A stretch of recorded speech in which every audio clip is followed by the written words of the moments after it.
Hi, everyone. Welcome to the Hot Stove. I'm Jordan Bateman. What am I? Vice President, Communications, Independent Contractors and Business Association, but more importantly, the co-host of the great BC Poly Hot Stove. Hashtag BC Poly Hot Stove, the only title that matters in your resume. That's right. That's not true at all. It's the only thing I put on my LinkedIn.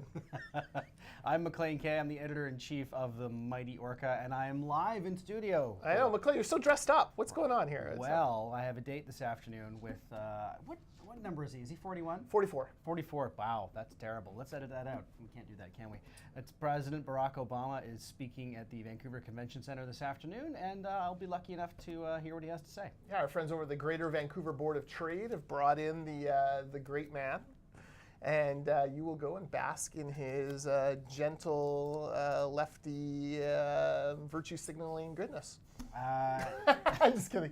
Look, it's hard to knock Barack Obama with the zoo we have going on in the States now. I was going to say, you can have any, I think even the most committed Republican would have to agree that he's probably an upgrade on the current resident of the White House. Yes, there's a certain level of class and decorum that you may want from your politicians. Yeah. He certainly exudes that, unlike certain occupants of the Oval Office now. But let's not talk about making America great again. No. Let's, please, let's not. Let's talk about the craziness. Well, first of all, with the Obama thing, the security is going to be crazy, right? Yes. Like you have to be there an hour early or something. Very early. Tickets have to be printed on paper, which is kind of retro, and I'm enjoying that. And yeah, no recording or interviewing inside. And once we go in, we can't go out. So yeah. You ready for your pat down by the Secret Service? I was going to say looking forward to it. That's not actually true. But yes, the security will be tighter than it's ever been. We've done a lot of events with the former Premier and indeed Prime Ministers at the Vancouver Convention Center. It's not like this. No, it'll be something to behold. So big event. Congratulations to the Greater Vancouver Board of Trade. I do see Obama is in Calgary this morning. And Winnipeg yesterday. So he must have like the charter jet, like crossing the country, or a little bus. That's right, and that does not mean he's going to Victoria tomorrow. No, sorry. This is it. Vancouver's the end of the road, and then it's back to the States where it's safe, I was going to say. You see Hillary announced today she's not running for president in 2020. I did not see that. Yes, well, knock us all over with a feather, Hillary. Wow. So she's out. And but Biden's still kicking tires. I think he might do it. I think he will. I think if he ran last time, he would have been the president. There's a pack of like 20 of them. Oh my gosh. gosh. All considered like at least plausible, which is amazing. Someone was saying as many as 30 candidates could run. Let's talk about one who has a real bromance going with the Premier of British Columbia. How's that for a segue? That's a Jody Vance-esque segue right there. Not that good, but close. Well, close. I'm trying. Jay Inslee, the governor of Washington State, has decided he's going to jump into the race. He's going to run for the presidency of the United States, or the Democratic nomination. He's going to run on one issue, climate change. This from a state, a governor with a state that has no carbon tax, that has had a carbon tax defeated 3 times, that willfully and gleefully brings oil tankers past our delicate southern resident orcas. And you know us, we love the orcas here at the Orca. Jay Inslee, hypocrite or biggest hypocrite? Wow. He's probably not the biggest hypocrite, only because there's a lot of room in that category. But I mean, it does take a special amount of gall to actively insert yourself into the domestic politics of your neighboring country while turning a blind eye to literally the exact same behavior within your own ground. Now, if Jay Inslee had put in place a moratorium on tanker traffic to Alaska, Seattle would be a dark and gloomy place indeed, but at least then he would be consistent. Yes, no, absolutely. He's living off of the Microsoft Amazon bump quite a bit there. Yeah. It boggles my mind that he would be he'd consider himself at that level to have someone like that to offer the race. Now, he and Horgan have been buddy-buddy, but it seems to be kind of a one-way street. No talk about softwood lumber. No. No talk about the American oil tankers, only the evil Canadian ones. Which are different in some immeasurable way that we can't. Yes, yeah. Well, there are fewer of them. Can't put your finger on. There are fewer of them, so that's one way they're different. The whales can tell the difference. None of them have ruptured along the coast of Alaska. That's another way they're different. But here we are having to listen to the... What is in effect lecturing? Yeah, it is. It is absolutely. It's mind-boggling. Look, we all agree. You got to work with Washington State. Washington State, though, is kicking our ass as far as economic competitiveness goes, and it's because Donald Trump has repealed a bunch of environmental regulations, lowered the corporate tax rate, and because they don't have a carbon tax. All things that Jay Inslee apparently wants to change. It's again, one can only marvel at what is in fact breathtaking hypocrisy. And even if to those of our viewers who are maybe in the centrist or left-hand side of the spectrum, or even the far left-hand of the spectrum, I apologize that you have to listen to us. I know for a fact that you're there. Now, if you support such things as a carbon tax, and if you support such things as even opposing the Trans Mountain Pipeline, hear me out. Having the governor of Washington State is not helping your cause. No. For all the reasons we just outlined. Canadians, like anyone else in the world, can smell hypocrisy from a mile away. And it's one thing for Leonardo DiCaprio to lecture about cutting your carbon footprint from his mega yacht, which is a thing that actually happened. But for Jay Inslee to think that tankers coming from Alaska is all well and good and just the way the world works. But if Canada was to do it, that is, however, different and must be stopped at any cost. I'm sorry, that is not a good and consistent argument, and it doesn't help your cause. Yeah, no, absolutely. This kind of hypocrisy, though, it's problematic for that whole movement. I mean, I was listening to, like many Canadians, I was waiting for Prime Minister Trudeau to show up last night at that climate rally to talk about Jane Philpott, and we'll get to that in a second. Although I feel like now we've buried the lead of the most important political story going on, but whatever. And Catherine McKenna, the Minister of the Environment, Minister for Climate Change, gets up, tries to fire up the troops, and she's talking about how we should all remember back to the extreme heat of last summer. As if, because that's a sign of climate change. How come the extreme heat of last summer is a sign of climate change, but the frigid minus 25-degree weather that they were currently experiencing is not a sample of that same climate change? Well, I mean, you can't have it both ways. People confuse weather with climate. Yeah. And if you are going to take weather as evidence of climate in one direction, then it's just as valid to do it in the other direction. The truth is you can't do it for either. You can't take a single hot day or even a hot period and say, this is incontrovertible truth of climate change. I'm not denying climate change. However, you also can't, if you do that, then we just had the coldest February apparently in record in Victoria, certainly. That is also not evidence that there is no such thing as climate change, but it's just as valid to say that it is, if you're going to cite a hot July as evidence for climate change, then you should be able to cite a cold February in the other direction. Or a bad hurricane season, or an extra tornado in the south. Like, absolutely, so it's a bit. Again, don't confuse weather with climate. No, exactly. Pro tip. Yeah, don't be crazy like that. Okay, let's talk about the big story. Jody Wilson-Raybould resigns after feeling pressured by up to 10, sounds like, senior government officials from finance and the PMO. Yes.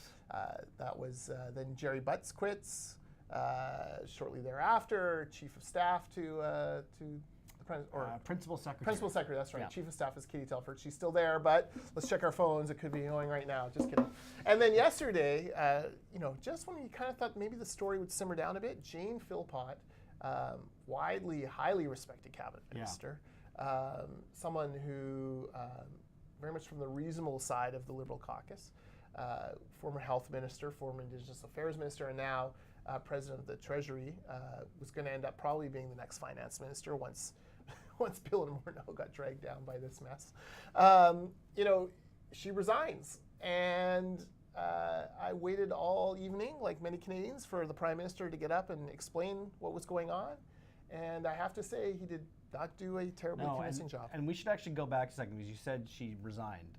She didn't just resign. Yeah, she didn't just resign, no. She resigned via punched him in the face. The most damaging way possible, which is a long and yet somehow not long enough public letter to the Prime Minister, in which she essentially dared the rest of her now former cabinet colleagues to check their ethics. Yeah. Saying that if you're going to stay in cabinet, convention demands that you have to defend your fellow cabinet ministers, and she couldn't do that anymore. And maybe you guys should all think about long and hard about whether you can too.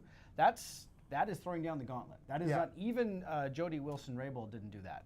Yeah, no, it was explosive, highly damaging. The media were stunned, absolutely stunned, even though there have been rumors that Philpott was unhappy over the treatment of Jody Wilson-Raybould.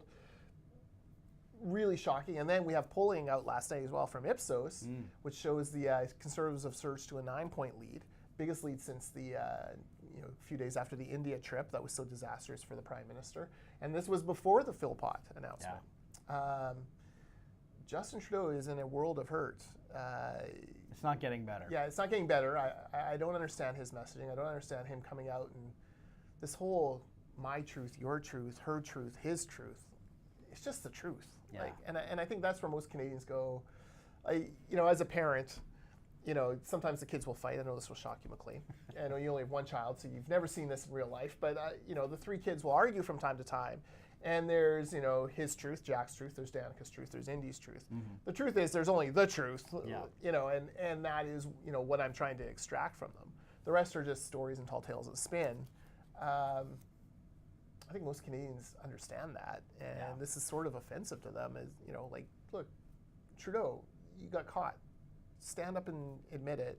Apologize, and you probably could have moved on. Yeah. Instead, we're stuck in this quicksand. If ever there was a politician who had the sort of social and political capital to apologize, and there was even a really good sort of line of retreat for him, he could have said, you know what? We got a little too overzealous trying to protect those jobs in Quebec. And we went too far, and I apologize. My heart was in the right place, but we've got to take a lesson from Jody. But the Attorney General's absolutely right. And thank you for gently reminding us of our the importance of the rule of law, something like that. I think that actually would have gone over well. Yeah, I think so too. And I brought in this former head of the Canadian Supreme Court to draft up how we can divorce the Attorney General's roles from the Minister of Justice role to make sure that this never happens again, because you're always going to have great causes like this where you want to interfere, and that was wrong.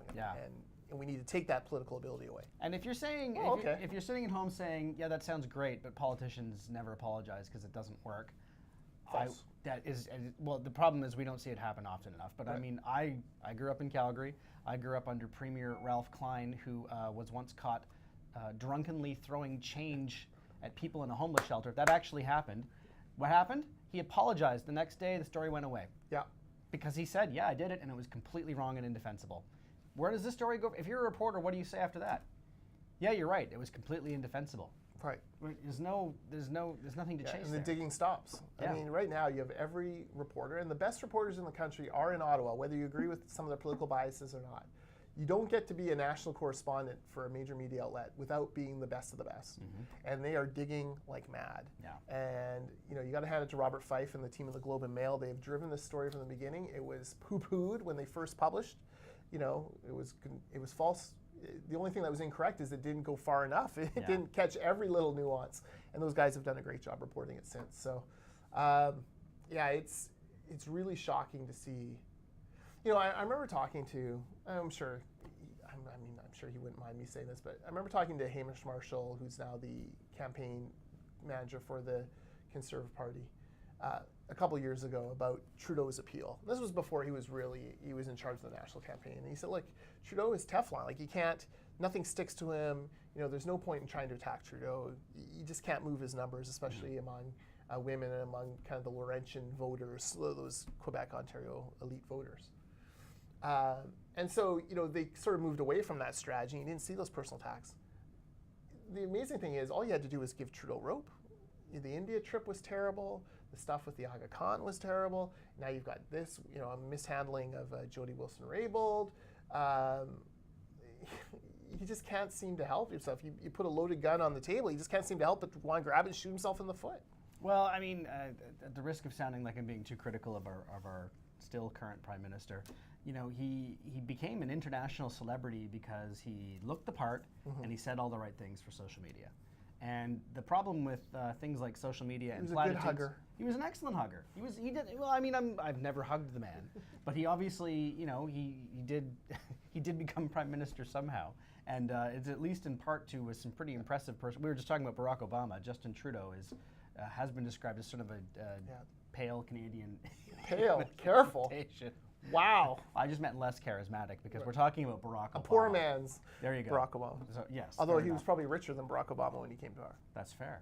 That's true. That actually is true. Mm-hmm. But the problem is if you live by the platitude, you're going to die by the platitude. Yeah. And it's one thing to make hay of because it's 2015 and a gender equal cabinet and we're recruiting strong women. Mm-hmm. It's quite another to ignore them, or to mansplain to them, yes. or to browbeat them, or to push your agenda onto them. Even today, and the problem is once you go down that path, it's so easy to interpret everything in either the right or the wrong way.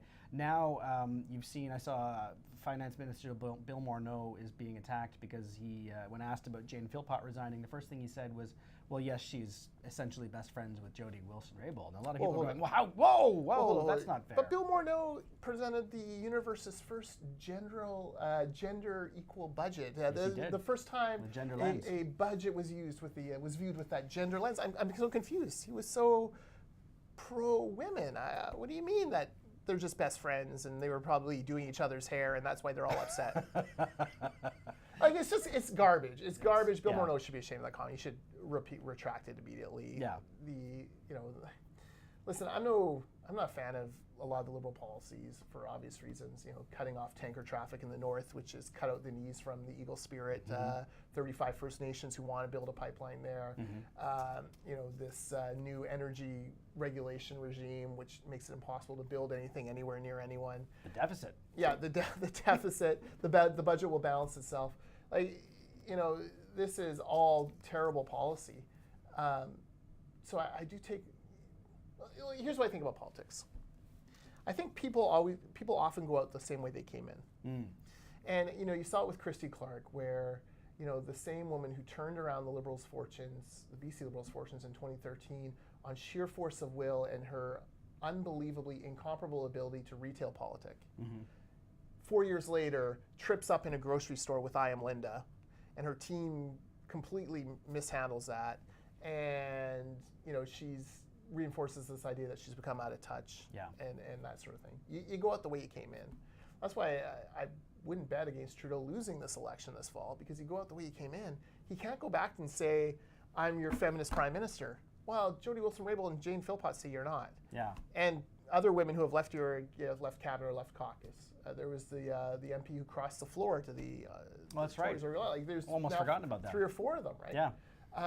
You can't go back to the people and say, I'm going to bring integrity and sunshine, sunny ways. Sunshine's the best disinfectant. No, you can't do that. So you have all this kind of in the mix. What does he run on? Yeah. Well, the problem Climate is, change? if he was going to be the blank canvas in which Canadians could project their various and very distinct hopes and dreams, the problem is they will not necessarily see their individual hopes and dreams reflected back at them. Because, I mean, for those of us who've been watching Canadian politics for a while, a prime minister from Quebec interfering for nakedly transparent Quebec political interests is not a new story. No. And frankly, we shouldn't be surprised that it's happening with this one.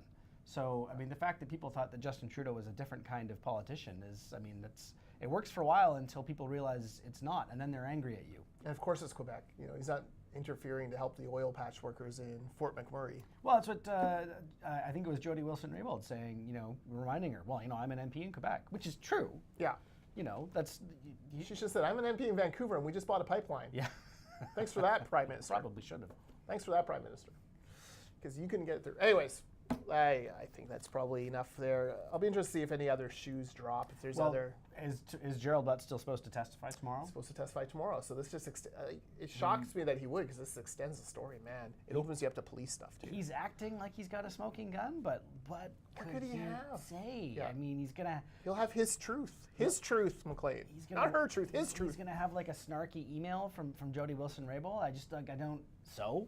Yeah, how do you prove it didn't happen now? I mean, the great thing about this whole thing is that Jody Wilson-Raybould is a accomplished lawyer. Yes. Used to billing in 6-minute increments. And she kept copious notes through this whole process. I don't think Gerald Butts is keeping copious notes. Sorry, former head of the World Wildlife Foundation. I just don't think you have the same kind of... and even if he did, he's going to lose. He said, she said. If it's a tie on evidence, she's going to win on... if he looks defensive, if he looks upset, this is unwinnable for him. Yeah. I don't see what's happening with him tomorrow, but we've been surprised. We'll be eating popcorn and watching. Yes, that's for sure. That's for sure. And look, this is taking a lot of twists and turns, so who knows what is next. But man, are we going to see any more resignations? I was trying to think who would it be. We tried to play this game yesterday in the press gallery. And we couldn't come up with a... Like, who's bold enough to step out? I mean, there were those who were just sort of naming female cabinet ministers. Chrystia Freeland, and it's just, Mariam Monsef.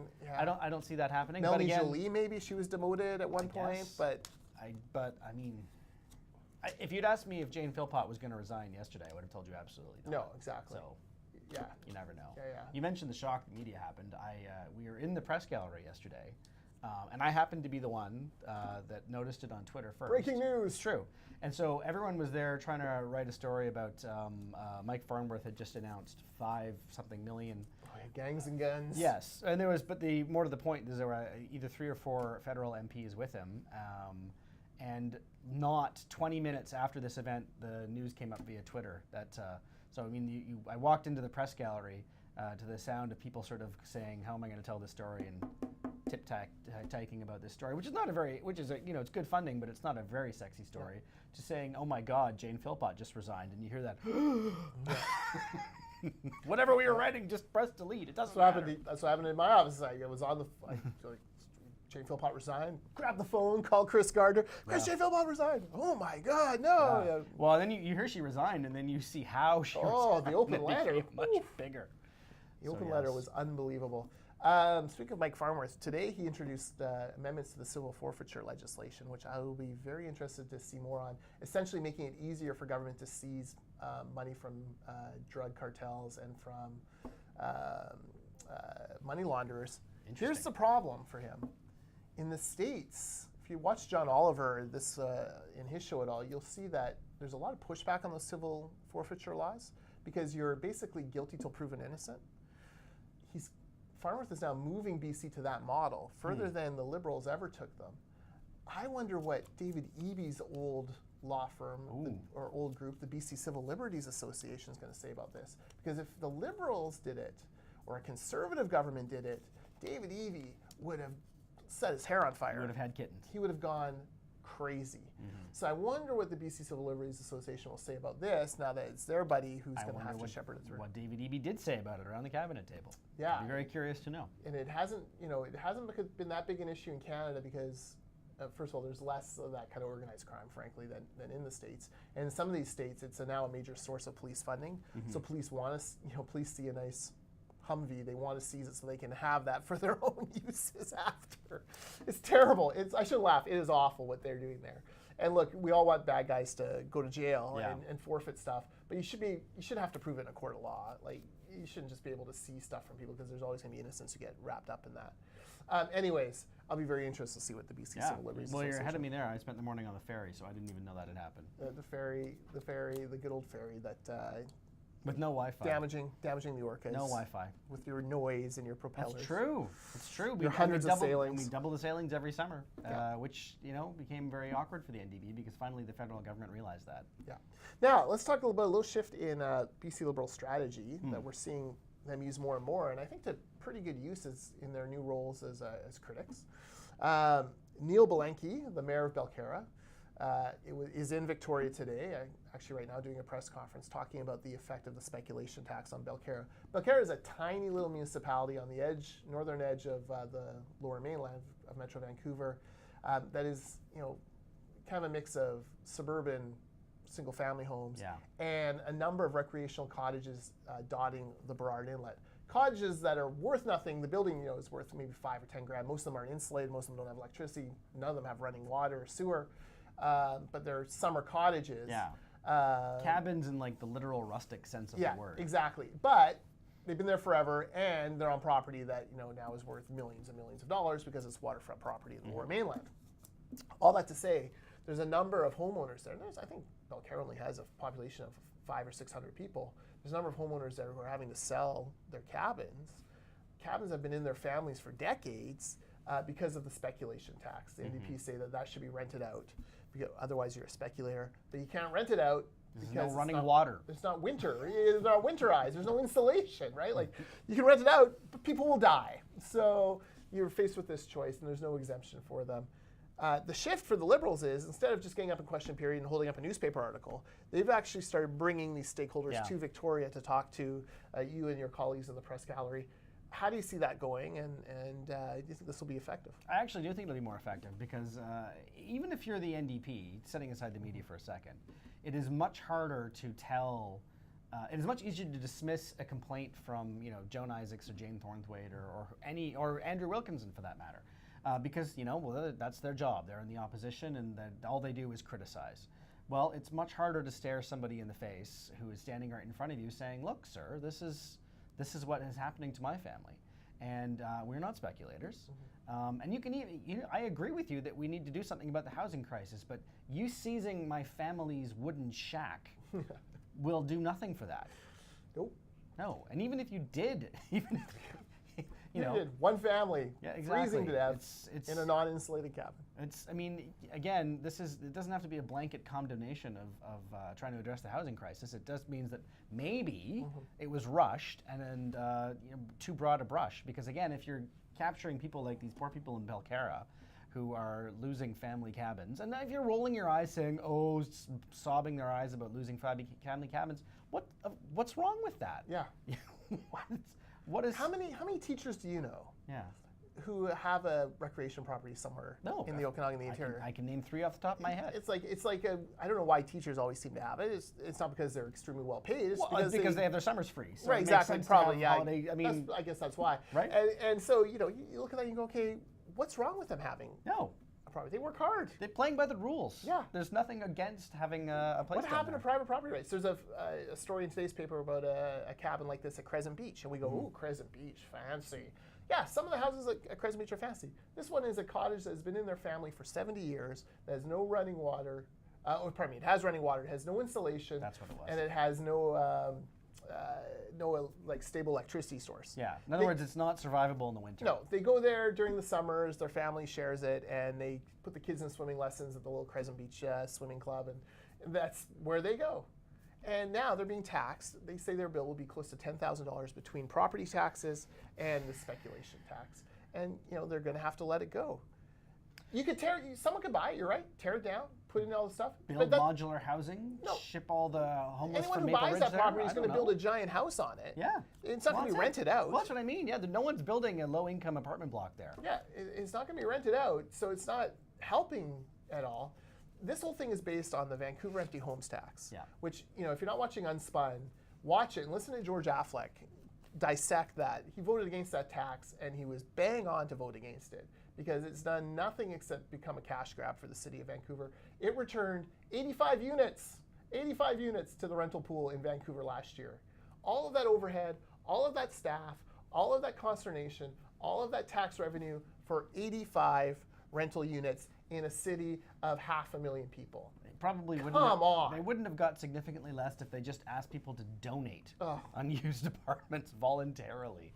I worry about private property rights quite a bit, and a former colleague of mine at the Taxpayers Federation, Mark Milkey, has written about it quite a bit. And if we keep going down this slippery path, there's going to come a time where people are going to say, well, we still don't have enough in the rental pool. If you have an empty basement suite, you should be forced to rent that out. Or if you have an empty room, you should be forced to rent that out. And people go, oh, Jordan, you're crazy. We're telling families who have owned cabins for 70 years to sell it. It's not that far down the path. And if you're sitting at home watching this and rolling your eyes saying, well, they're defending rich people. Yeah, no. I don't know what to tell you. If you think two married teachers are not rich. Exactly. If you think that 2 married teachers who have an apartment in Kelowna, which is not an unusual thing in this province at all, is some kind of societal problem that needs to be addressed, and that they are members of the 1%, then I will suggest to you that you have your math wrong, and as Jordan suggests, that you are not aware of the slippery slope that is coming down. There are a lot of you who are making this argument that think nothing of your own parents having living in a house in Point Grey or Shaughnessy or Oak Bay, and think that that'll still be there in a generation for you, and not commandeered to build apartment buildings or something like that. It sounds alarmist, and maybe it is, but the point is that these people who bought these apartment vacation rentals or vacation properties a generation or two ago did nothing wrong. They were playing by the rules. And even if they were doing it for investment, again, they were we teach people to save for their retirements, and that has been a good investment. So I guess it pains me to see people who have been playing by the rules, doing things the right way and for the best reasons, and now being told that they are some kind of blight on society. Yeah, no, you're exactly right. So anyways, that's our speculation tax rant. I'm going to forego my other rant on freedom of information, just to say, if you think that the BC NDP are any better than the BC Liberals when it comes to getting information out quicker, they're not. In fact, I'm finding it harder and harder to dig information out. FOI requests that should be taking 30 days are taking months and months and months. I've had a couple that I get back and I have legitimately forgotten what I was looking for. Yeah. It's been so long. It's unbelievable, and they get vetted and re-vetted and over-vetted and vetted again. Nothing has changed, and government ads are the same thing. Adrian Dixon opposition would rail against government ads. Now they have them blasting all over the place about how great the budget is. It's the same garbage the BC Liberals used to do, and I was critical of it then, and I'm critical of it now. Government advertising should be limited to statutory things only, things that by law we need to know. None of this garbage about how great the economy is doing. I can tell if the economy is doing well without a government ad telling me. Well, and you're usually more accurate. Oh, thank you. I'm more accurate than government advertising. I'm going to put that on my LinkedIn. It'll look great. Well, have fun with the great Barack Obama. Number 44, I just learned. Number 44. And do you think he won't say a word about Trump, will he? No. He'll get asked a question, but he'll kind of defer. He'll laugh it off. And he's very good. I mean, I say very He's good. smooth. He's as smooth as it gets. I mean, he is the Rock, really. Yeah. Do we know who's doing the Q&A with him? I don't. I wonder who's doing that. I'm looking for it. It's not me. It's always controversial who does the me. Q&A. If I was a board of trade, I would get Carol Taylor to do the Q&A. That'd be an excellent choice. I wonder if they're smart enough or if she's available. But I mean, if you're Carol Taylor and you get that call, you make yourself available. Yeah, exactly. But she would be a great choice. Yeah. I'm trying to think of who else would be in that kind of that level. Would a Bill Good be maybe a Bill Good, maybe one of these old radio guys? Absolutely. Anyways, it'll be interesting to see what he comes up with. He may actually have a rule that you can't be interviewed by media. Because when we have football quarterbacks in for our AGM, often in their riders, no professional media interview. They want Q&A from amateurs. Really? Yeah. Huh. So that could be. Anyways, at The Orchid BC on Twitter, Facebook.com/TheOrchidBC. He's at Maclean K. I'm at Jordan Bateman on Twitter. You can also follow us on YouTube, bit.ly/TheOrchidTV. I think that's about it. We will be back. Yeah, we'll do one more. I'm going away for a big chunk of spring break. Oh, by the way, you want to talk about Vegas? You want to talk about the greatness that is, was it Muse? Muse, best concert I've ever seen in my life. If you get a chance, go see them. I don't think they're coming anywhere near the Pacific Northwest, unfortunately. You got to fly. But yeah, I will say this about Las Vegas. There's so many unbelievably strange and weird things that you could say about Las Vegas because it's a literally unique city. The one that got me, and I actually tweeted this, is the near heroic rebranding of Pedialyte as a sexy morning after party drink. I'm serious. I'm serious. Like it actually made us stop and laugh out loud. Like they have like billboards? Yeah. All over Las Vegas, and it's like supposed to be your morning after party drink. You feel better fast, and it's all like in dark purple and like clearly sort of like boudoir, and it's Pedialyte. I mean, whoever proposed that in an original meeting, my hat is off to you because God bless America. Right? Somebody proposed Sharknado and that worked, and somebody said, you know who's not drinking Pedialyte? People who aren't toddlers. And said, yes, you're right. There's a market share we need to dip into, and apparently it's working because you see Pedialyte everywhere in Las Vegas. Today's BC Poly Hotstove brought to you by Pedialyte for all your hangover needs. Justin Trudeau, get yourself some Pedialyte. You got to rehydrate after the crap kicking you've been taking this week. Thanks for watching, and we will see you next week.